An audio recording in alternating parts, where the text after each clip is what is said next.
Good evening, everyone, and welcome to the Brian Crombie Radio Hour on Saga 960. I have a really interesting author to introduce you to tonight and a fascinating book.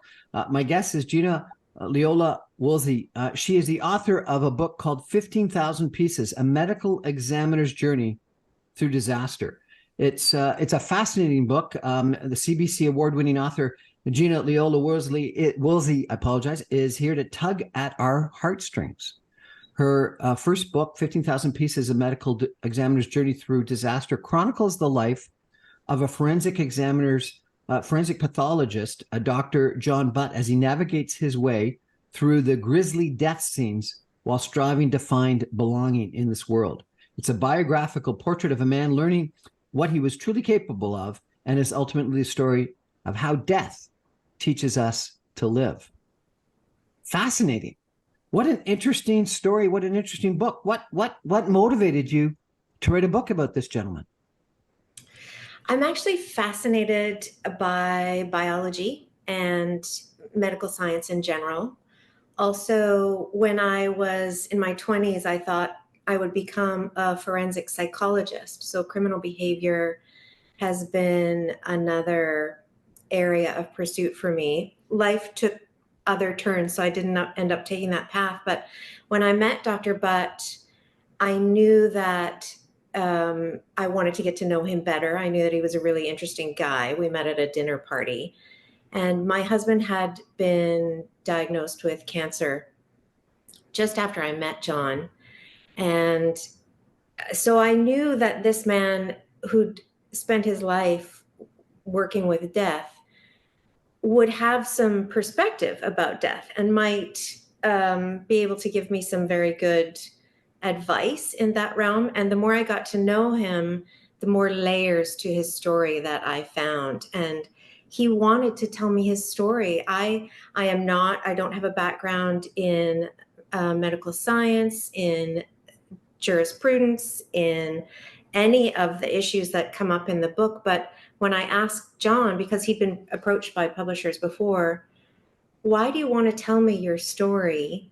He said, because I can talk to you. I feel like I can talk to you. So the story chose me, essentially, is, I guess, the answer to that question. Fascinating. And it's primarily about the Swissair flight that fell in Nova Scotia, or more than just that? It's more than that, but that is definitely a huge feature in the book because that was a pivotal time in his life, and also the ultimate moment in his career of defining himself. So that was 25 years ago. Swissair Flight 111, carrying 229 people, crashed into the ocean off the coast of Nova Scotia by Peggy's Cove. And Dr. Butt was the chief medical examiner for Nova Scotia at the time. I'm not sure if you know many of the details of the crash, but one of the most horrific details was that there were not intact bodies to identify. The force of the crash was such that they were dealing with thousands of pieces of body parts and a huge task of positively identifying everyone who'd been on the plane.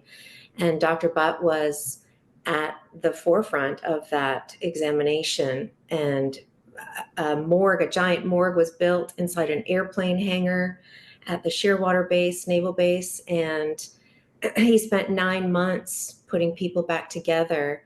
And in that process, he inadvertently became the lodestone for the families of the loved ones and the families' grief. And it made him break down in public while he was surrounded by other official men giving reports on the crash with very limited information. And he was feeling so much emotion, which for all of his career, he was 63 years old by this point. For all of his career, he'd kept that buried down and not got bogged down, let's say, by the grief that comes with death. He couldn't do that in this situation. There was just too much of it.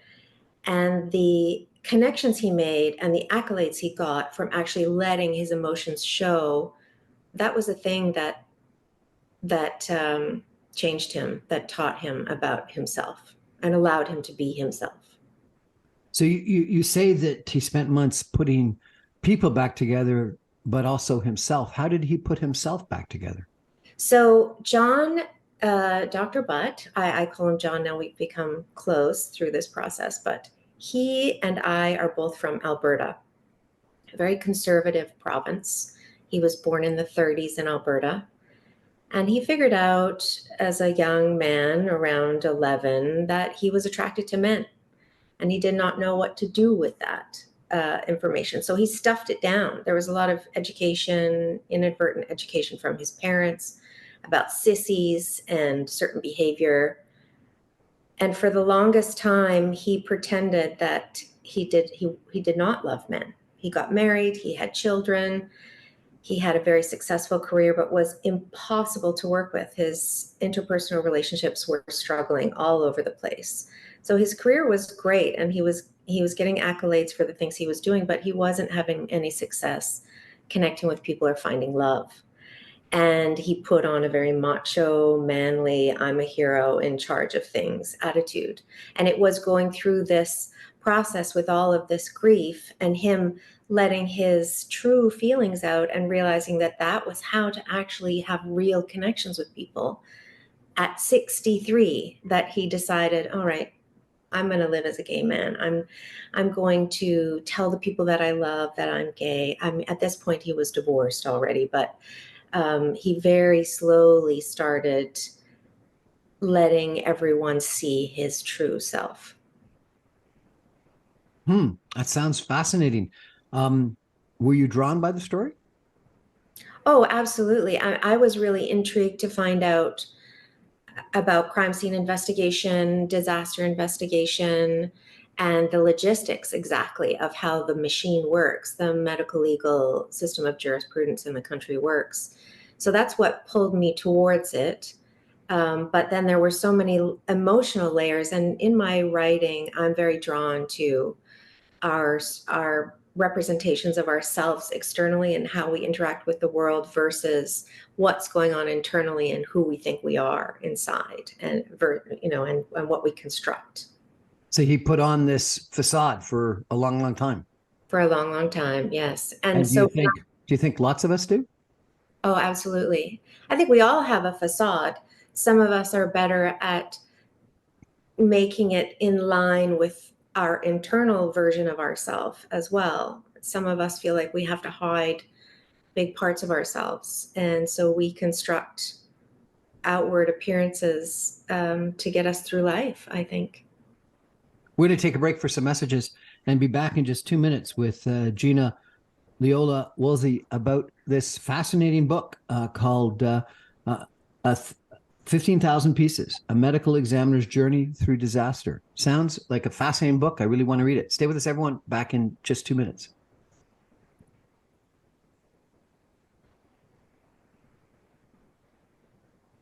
Welcome back, everyone, to the Brian Crombie Radio Hour on Saga 960. My guest tonight is Gina Leola Woolsey. She is the author of a really interesting book called 15,000 Pieces, A Medical Examiner's Journey Through Disaster. And Gina, you've been describing this book, and it sounds really quite interesting because you say that it's driven by a desire to explore human behavior and emotions, particularly around how we react internally and externally to the events in our lives. And it sounds like death is one of the key events that we learn how to react to.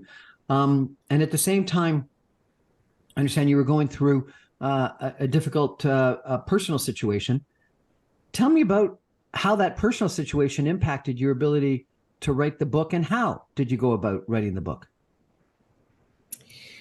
When I was interviewing John, in terms of how I wrote the book, when I was interviewing John and we started to get into the Swiss Air disaster, I realized that that was my first obstacle to overcome, because it was going to need to be at least half of the book. And I didn't know how to deal with the narrative to tell a man's life, chronologically speaking. And then suddenly there's one event and time has to slow right down.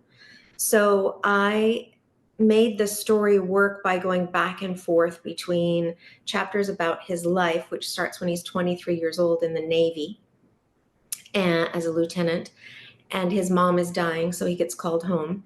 and the chapters between the crash, which starts when he gets the phone call on that night, September 2nd, that a plane had gone down.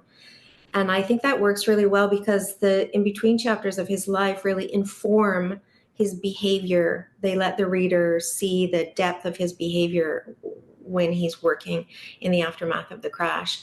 For me personally, I flew across the country a couple times interviewing people from his life and families who lost loved ones in the crash and other people who were involved with him professionally and personally. And a lot of times they had lost someone, and that's how they knew Dr. Butt.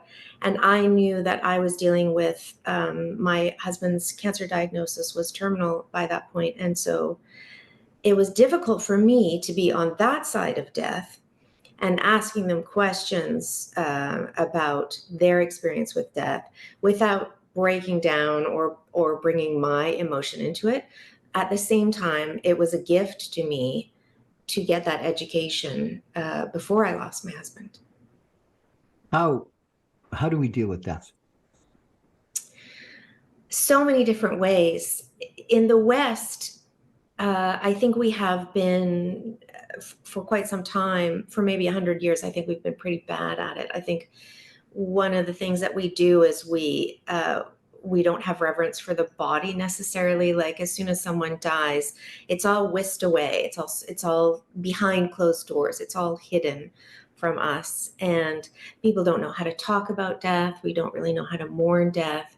Certainly lots of other cultures and throughout time, there's so much ceremony around death that helps us work through the grief. And also, speaking from experience, in the days after you lose someone, you're quite lost. You don't quite know how to, especially if they've been ill and you've been caring for them, you don't quite know what to do with your time, how to grieve.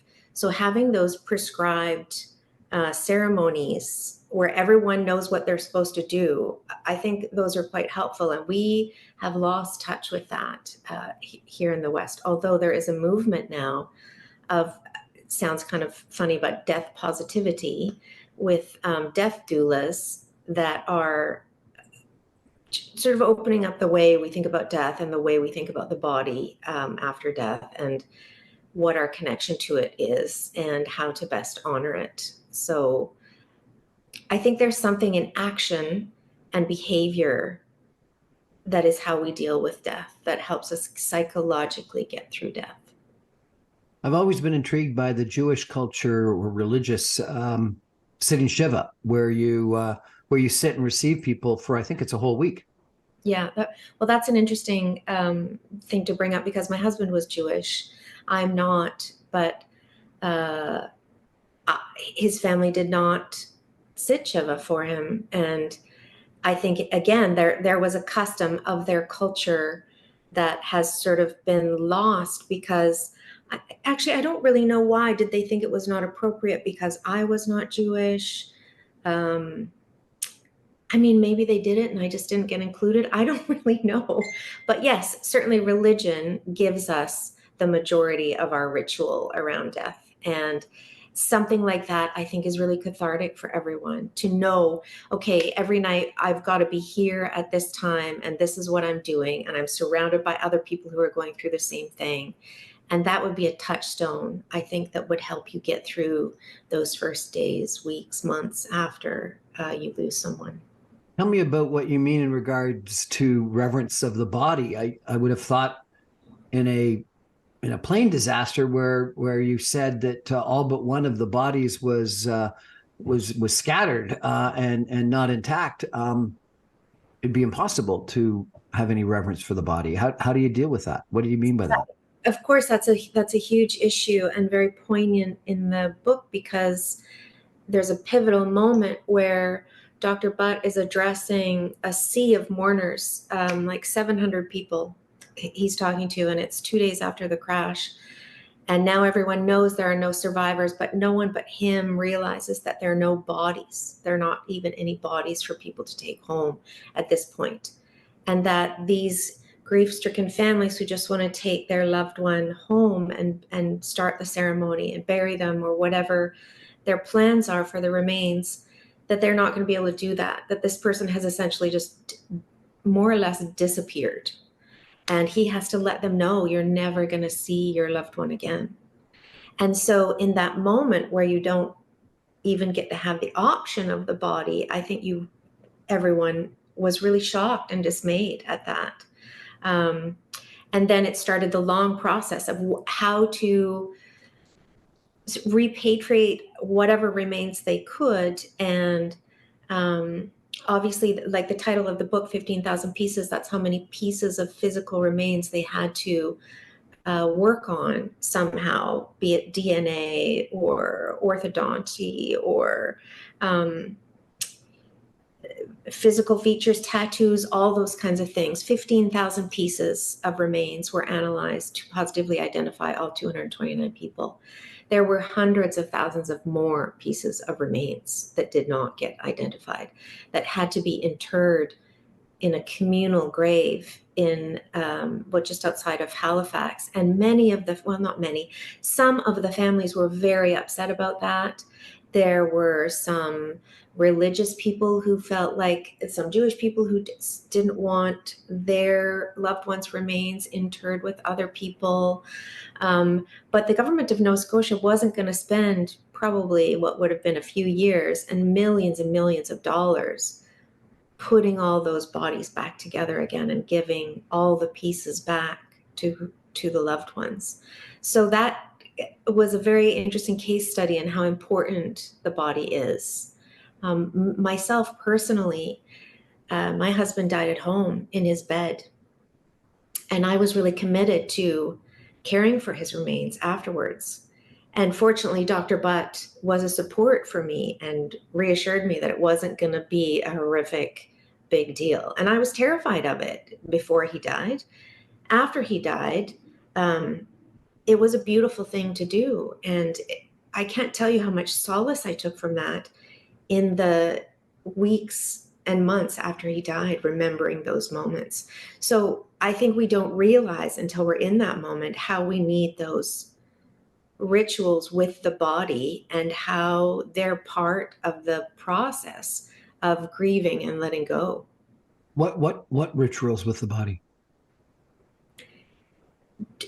Even just seeing it, for example, the people who lost their loved ones. I mean, I washed my husband's body after he died, dressed him in his favorite pajamas, put the Jewish items on him, his kippah on his head, and there's a scarf, I can't remember what it's called, that went around his neck.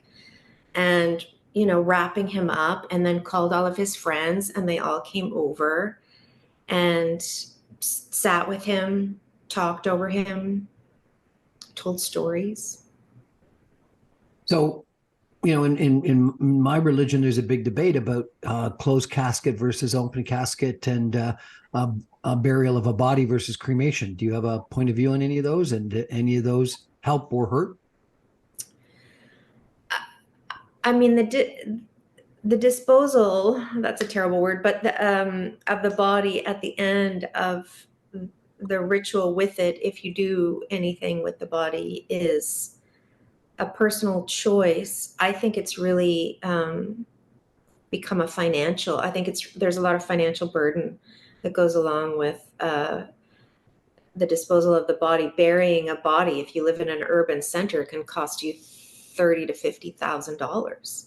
So that's an awful lot of money to commit to a hole in the ground for someone to decompose. And then there's the lead-lined caskets and so on. But I think we've gotten away from that. My husband was cremated, even though that's not what's prescribed in the Jewish faith. That's what he wanted. That's the easiest way to go right now. There's all kinds of different there's water cremation happening now. There's I think California's doing some composting of bodies now. There's green burials where you're wrapping people in shrouds and no caskets and no markers. It's a very personal choice. I know that, again, there can be some prescriptions from religion around what to do. I guess if anyone was asking me for advice, I would say, whatever you choose, don't let guilt be part of the decision. I think the funeral industry makes a lot of money off of people's guilt. And it sounds to me like you would agree with either an open casket or at least close family members and friends being able to see the body after death. Yes, I think for myself and for my friends and family who thought I was a little crazy at first, I think everyone really appreciated it and realized how much solace it gave them. It's kind of like an acceptance period where you watch the body slowly change, and it's like the person doesn't do a disappearing act that way, because you've witnessed their physical self slowing down, stopping, and becoming something else. But it still was them. And the fear that I had, that I thought I would have over his corpse, it absolutely was none of that. It was just him. It was still just him lying on the bed, slowly changing color. And, um, you know, I have one memory of I had him in the bedroom so people could have private moments with him. And then we had a wake going on in the rest of our apartment. And I remember walking by the door at one point, and two of his friends, who are brothers, were sitting across from each other on either side of him, laughing, just laughing their heads off, going down memory lane with him. They'd all been in university together, so they had some crazy stories. So they were telling their crazy stories as if he was still talking with them. Mike would have said this. He had a great sense of humor. So I cherish that memory. I really do. I don't think you should be forced to be with the body if you don't want to be. But in our culture, the way we have been dealing with the body for so many years now, of just getting rid of it very quickly. If the person dies in the hospital, for example, you may not see their dead body at all. It's probably already down in the morgue. And because we don't have it as part of our daily life to spend time with the remains of the dead, we have sort of vilified it in a way, or we're afraid of it, Yeah. and we think it's going to be horrible. I thought it would be scary, but it was something I was committed to doing. And now that I've done it, I'm so happy I did. And this being comfortable with it and being committed to it was because of meeting this doctor and your conversations with him? I think I can't really say the causality, because it was all happening at the same time. I met John at a dinner party. A few months later, my husband was diagnosed with cancer. So they definitely informed one another. And I don't know how I would have dealt with the situation had I not met Dr. Butt and spent the time interviewing him. But like I said, biology, in particular human biology, has always been at the forefront of my interests, and philosophy as well. So I'd certainly thought a lot about death in the past, and I'd lost uh, grandparents and no one that close to me, but certainly had death in my life before and saw the lack of ritual around it. And I knew that I didn't want that for my husband's passing and for myself. But I was raised without any religion in my life, so there was nothing to fall back on. And as I said, his family didn't really bring the Jewish tradition to his death either. So I was kind of just making it up myself and what was going to work for me. And I was really committed to keeping him at home while he was ill and caring for him myself. So it was just the natural process for me to know that he would die at home, and then think, okay, then what? Then how am I going to deal with it? He must have been reasonably young. He was 45 when he was diagnosed and 52 when he died. Oh my gosh, I'm so sorry. My condolences. But the juxtaposition of your experience with your husband and the 200, was it 229 you said, people that had to Yep. deal with unintact bodies, I can actually see how difficult that would be, coming to a acceptance of the death of my loved one if I couldn't actually see the body, or couldn't actually see some parts of the body that I could recognize. It's just like they disappeared into nothingness. There's an unreality about it, and there is that around all death, because it is very difficult for us to comprehend someone who existed not existing anymore. And where did they go? Where did their energy and their consciousness and their, so watching the body change is a wonderful way to see that playing out and have some acceptance around it. Having them just disappear thousands of miles potentially from home and just being told by someone, your husband, mother, son is dead and you're not going to see them again. There's no way for your mind to confirm that. You just have to believe me. That was very difficult for people to take in. Even just everyone getting the phone call that the plane had gone down, the emergency response team, they're in denial. There's an automatic denial that all of our brains go into when death comes around. And even... I think I've lost you. It sounds like an absolutely fascinating story. I'd love to have you read something from it if we could. We're going to take a break for messages. Be back in 2 minutes with Gina Woolsey and ask her to read something from this incredible story of a gentleman that had to put together 229 bodies over the course of numerous months. Stay with us, everyone. Back in 2 minutes.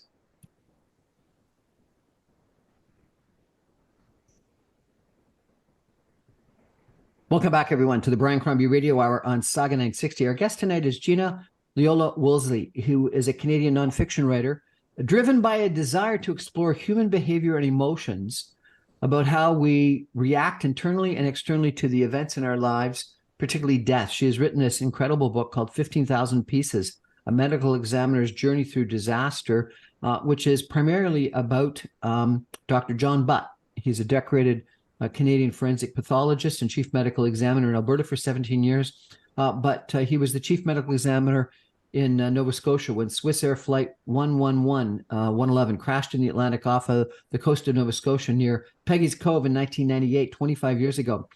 All lives were lost, and of the 229 people, only one body was found intact, and he had to spend months putting people back together, and according to Gina, putting back together also himself. And we're going to talk a little bit about that. But Gina, if you've got a part of the book that you could read for us, I think everyone would really enjoy listening to it. Sure, I'd love to. This is just a little bit of from the center of the book, chapter 10, the beginning of chapter 10. I'll just read this because I think it's really poignant to what we were just talking about. Matter is morphed by its environment, but never lost. When air and spark cause wood to burn, energy is released as hot gas. But the wood is irrevocably changed. It becomes smoke and ash. Weight and velocity meet a watery wall of stillness, and the identities of 229 people crash into one another, breaking apart and coming together, losing themselves in an explosion with the sea. Bringing them back to whole is as impossible as turning ash and smoke into wood. The people recovering human remains struggle with procedural questions they may never have expected. How small of a piece is too small? Where do they stop? What is enough? At Shearwater, John grapples with these questions as well. The medical examiner's job here, according to the government and the budget, is to identify everyone on the plane. But the families want more. And John, at the moment, is the inadvertent arbiter of those expectations. On Saturday at the morgue, 3 days after the crash, 2 blasts of a hand-pumped foghorn announce an all-hands morning quarters at 8:30 a.m. The past 2 days at Shearwater opened with a meeting of leaders from each area: RCMP, DNA, X-ray, dental, photography, transportation and safety, and so on, for a quick debrief of the past 24 hours. But today, John wants to rally all of the troops. As they muster, a Canadian Air Force psychologist approaches John with a request. I'm wondering if he would say something about the availability of critical incident stress management. A portable housing unit next to the hangar serves as a lounge and rest area for the staff. Psychologists, counselors, and spiritual leaders have set up there, ready to give support to these people living in a nightmare. Certainly, no question, I can address that, John replies. He intends to give a supportive talk, and the psychologist's request dovetails nicely with his plan. Once the Legion has gathered, John begins. I met with the families last night, and let me tell you, they are in the grips of despair, intensely sad. They want their loved ones returned. You can all see by this point that their wish cannot be fulfilled. The crowd falls silent with the introduction of this unexpected topic. John pauses to collect himself and continues. You are the only people who will see and handle these remains. So I want you all to remember that you are the representatives of these families. This job we're doing is very important, and you need to know that your role here matters a great deal. He wants the weight of his words to rally them with purpose. Talking about feelings wasn't in John's initial definition of his work. During the disasters he's worked in the past, John insisted to himself that counseling was for the weak. Regular people needed comfort. Professionals doing jobs were meant to be immune. Over the years, he's learned to accept help. He recognizes the buzzing in his head as a precursor to the much louder roar and the downward spiral that ensues. Acknowledging the difficulties, providing support, and encouraging conversations about feelings are all key in keeping the morgue running efficiently without producing even more casualties. What a fascinating description of such a terrible event, but then the doctor felt that he had to motivate people to represent the family members in dealing with the remains of their loved ones. It is very poignant. Remind us all the name of the book and tell us where we can buy it, if you could. It's the title of the book is 15,000 Pieces: A Medical Examiner's Journey Through Disaster, and it's available everywhere books are sold. You can buy it at the big online booksellers. If you have, however, a local favorite bookstore, I highly recommend you go in there, and if they don't have it on their shelf, just ask them to bring it in and they will. It's available to all of the booksellers everywhere. It's also in the States at Barnes & Noble, in case you have any international listeners. I want to get a signed copy. It sounds like a fantastic and interesting read. Tell us, maybe we can shift a little bit. Tell us a little bit about his story, because he sounds like a fascinating gentleman. You said that he lived for 64 years denying his sexuality? 63. Well, it was 63 when the crash happened, and then he turned 63, 64. But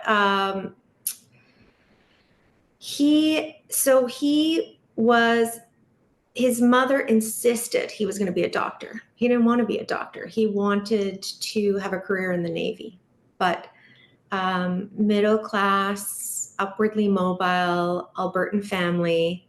He was the firstborn son, and it was his job to become, in her mind, a doctor. And she was very domineering and a little bit vicious. You meet her in the book. And he wanted to please her. He was constantly trying to please her. It didn't work out very well. He eventually discovered forensic pathology when he went to the United Kingdom to study neuroscience after he got his medical degree, and he wanted to specialize. And he liked the investigative part of it, that there was a mystery to solve. That's what really drew him to it. And then he was contacted by Alberta, because at the time I think there was only one certified forensic pathologist in Canada. This would have been in the 60s, late 60s, early 70s. And so he was Alberta born. He wanting to come back to Canada to work, and Alberta wanted to change from the coroner system to the medical examiner system, which requires a doctor, preferably a forensic pathologist, to hold the title of medical examiner. So they contacted him and said, would you like to be involved in helping us change the law? So he essentially got to build the medical examiner system in Alberta. He got to design the buildings. He got to help write the laws that would govern it. He was the head of the whole thing and sat on that throne for 17 years. But eventually lost that job because he could not get along with people. He could not get along with the forensic pathologists that worked under him. and they were constantly quitting, or he was firing them. He was fighting with the RCMP left, right, and center. He fights with the RCMP through the whole book. And a lot of it is because of that incongruity between his internal real self and the person he had built to walk around in the world and interact with people. And so he always felt like he was hiding something, and he saw things as perceived slights all the time when they weren't, because he was terrified of being found out, of people not perceiving him as a man. It was just a struggle for him. So when he lost that job, he was in his late 50s, and he started seeing a counselor because he was in the depths of despair. Everything he built, has been yanked out from under him. A few years before that, he'd gotten a divorce. So he just felt like his whole world was crumbling. I don't think he was in love with his wife. He wasn't heartbroken. He just felt like the facade was crumbling. These key aspects that made him who he was in society, he didn't have anymore. And his psychologist said to him, "Have you ever thought that maybe you're gay?" And he said that that was the first time someone had said that to him, and it felt like permission to him. It felt like permission for him to even consider himself gay. Because even now, as much as that's an outdated word, and I use it because that's how John refers to himself. So that's how I refer to his sexuality. But when he was growing up as a teenager and a young man, when we are starting to come to terms with our sexual feelings, that wasn't even in anyone's vocabulary. Nobody said gay. It really was a very strange concept. And then at that point, he took some friends that were very, very dear to him, and sat them down and had these private conversations. But he didn't really want anyone else to know. So it was a slow process of coming out, and thinking that he still needed to keep it hidden professionally, and he would just tell his closest friends, and he would tell them not to tell anyone, and that would be enough. But it wasn't. And so when this crash happened, and he stood on stage and cried in front of 700 people, and all these men that he was doing business with who never would think to cry on stage. And then the television cameras got a hold of him, and they wanted him because he was the one who was showing some emotion. So he cried on camera for Peter Mansbridge. He was on the news crying. He was in the paper, and they were talking about how he'd get choked up. And the people who were also mourning connected with that so intensely. And so that, like I said, that was when he discovered that if he was more himself, the tender person inside, if he let his real feelings out, and even though these weren't feelings about his sexuality, but they were feelings about a professional situation that other people might have thought was an unprofessional way to respond, it got him nothing but reward. He made wonderful new friends that he still has to this day. He got all kinds of accolades from other people in the medical profession saying it's amazing to watch a man be able to hold strangers who are grieving in the way that you have. And I think it really connected everyone who was mourning. He became their hero, and I think that's all he ever wanted, was really to be a hero. And for him to discover that the path to that was to be tender and show his true emotions was a big surprise to him, I believe. He was a stronger, more effective hero by being empathetic and tender than he ever was when he was trying to be the tough guy. Exactly. Yeah. Be authentic. Fascinating story. And then it's funny because I was interviewing him, and then I was going and interviewing all these people from his life, and he was telling me, sort of lists. This person knows, this person doesn't know, as in, I don't want you to ask that person about my sexuality because they don't know that I'm gay. And it was more coming out for him. So then he started preemptively calling these people who didn't know to tell them, Gina is coming to interview you about me, and you might discover, because I said to him, John, if we get this book published, everyone's going to know. Everyone's going to know. So you might as well tell them now instead of later. And how does he feel now about it being out there completely? He's really, I think he's really touched by the portrait in the book. As he said, it shows some of his warts, but he knew that would be necessary for us to write a story that was real and useful to anyone. And I think that when I first asked him, why are you willing to do this? Why are you willing to expose your underbelly like this and let me share these stories? And his motive was to stick it to everyone who'd been mean to him, which I thought was quite funny. And his only feedback when he read the first draft of it was that I hadn't made his enemies look bad enough. And with a sort of tongue in cheek, he's got a great sense of humor. But yeah, I think he's pleased with the book overall. Before this counselor asked him if he ever considered he was gay, had he had homosexual experiences? Had he been gay before that? He has never, unfortunately, been in a reciprocal, loving, romantic relationship. So he does not have the benefit of the education that gives us in life, unfortunately. But he did fall in love with a schoolmate when he was, I think, around 12 or 13. And it's that man is the love of his life. He's never gotten over it. They did have some fooling around, but they were young boys, and I don't think it meant anything to the other fellow. He went on to get married. I believe he's on his third marriage now, and have kids as well, and has not lived the life of a gay man. And John doesn't think he is a gay man. So he had some dalliances and some probably sexual encounters, but not any relationships. And he always had a girlfriend. Even after he and his wife split up, he got a girlfriend and they were together for years. He was a really social person and into the balls and the festivals and the social scene, the socialite scene. He liked that. Being an important person in the city that he lived in, he liked that. And he wanted someone to go with him and have fun. And as a medical examiner in the 70s in Alberta, there's no way he'd have been able to show up with a male partner that was a romantic, like on his arm. He wanted a woman to dance with, to take to the balls, to take to dinner, to do those sorts of things with. And I asked him about his sexual encounters, and he said, no, having sex with women is fine. I like it. It's great. It's fine.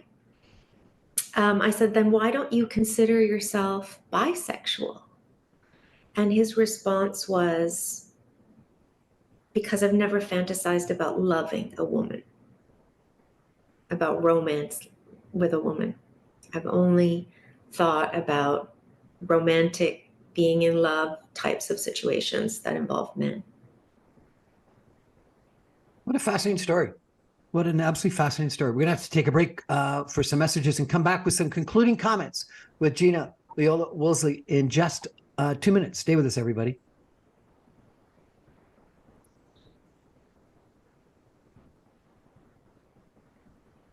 Welcome back, everyone, to the Brian Crombie Radio Hour on Saga 960. I've had a fascinating conversation tonight with Gina Leola Woolsey. She is the author of 15,000 Pieces, A Medical Examiner's Journey Through Disaster. It's primarily about Dr. John Butt, who is a decorated Canadian forensic pathologist and the chief medical examiner in Alberta for 17 years, but he was also the chief medical examiner in Nova Scotia when Swiss Air Flight 111 crashed in the Atlantic off of the coast of Nova Scotia near Peggy's Cove 25 years ago in 1998.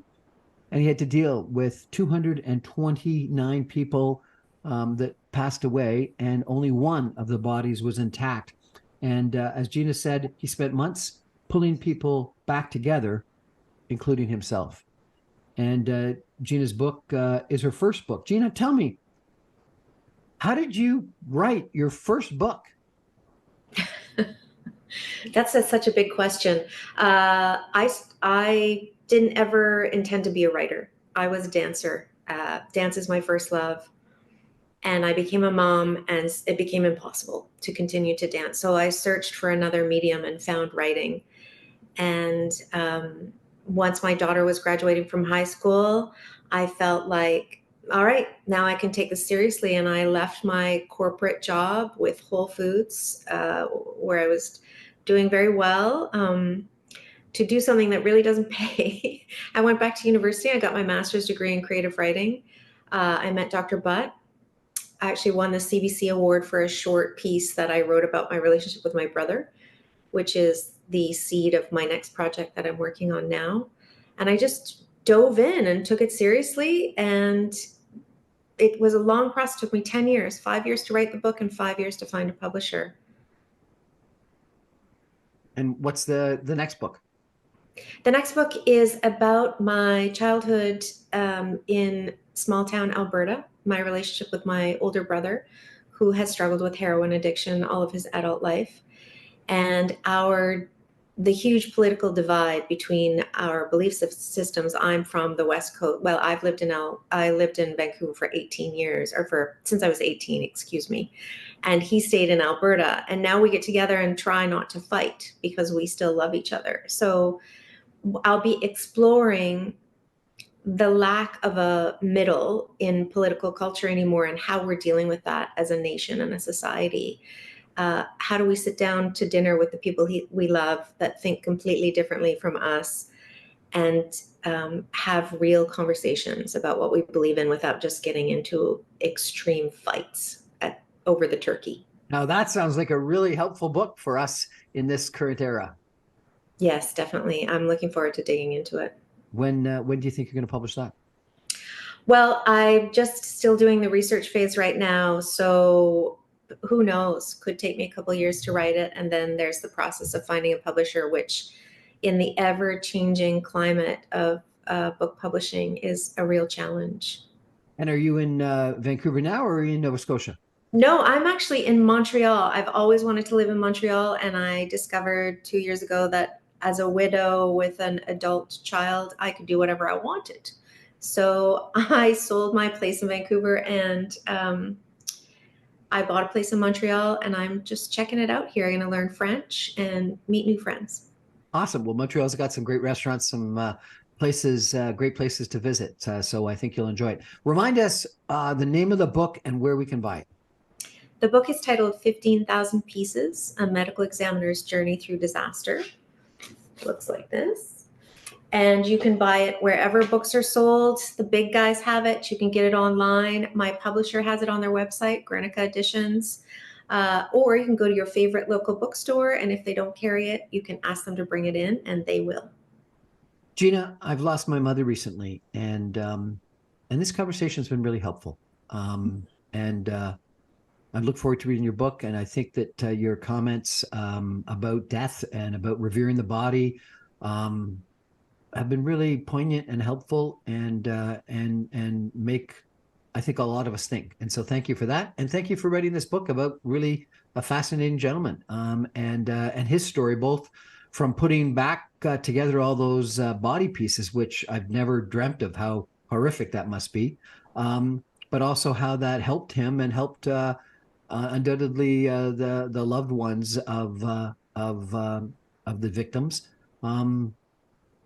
deal with the death of their loved ones. So it's got to be a fascinating story. Thank you. Really appreciate it. Thank you for having me. That's our show for tonight, everybody. Thank you for joining us. I remind you, I'm on every Monday through Friday at 6 o'clock on 960 a.m. in Toronto. You can stream me online, even from Montreal or Vancouver or Nova Scotia, at www.saga960am.ca. All my podcasts and videocasts are available after the show airs at briancrombie.com. Good night, everybody. Thanks for joining us.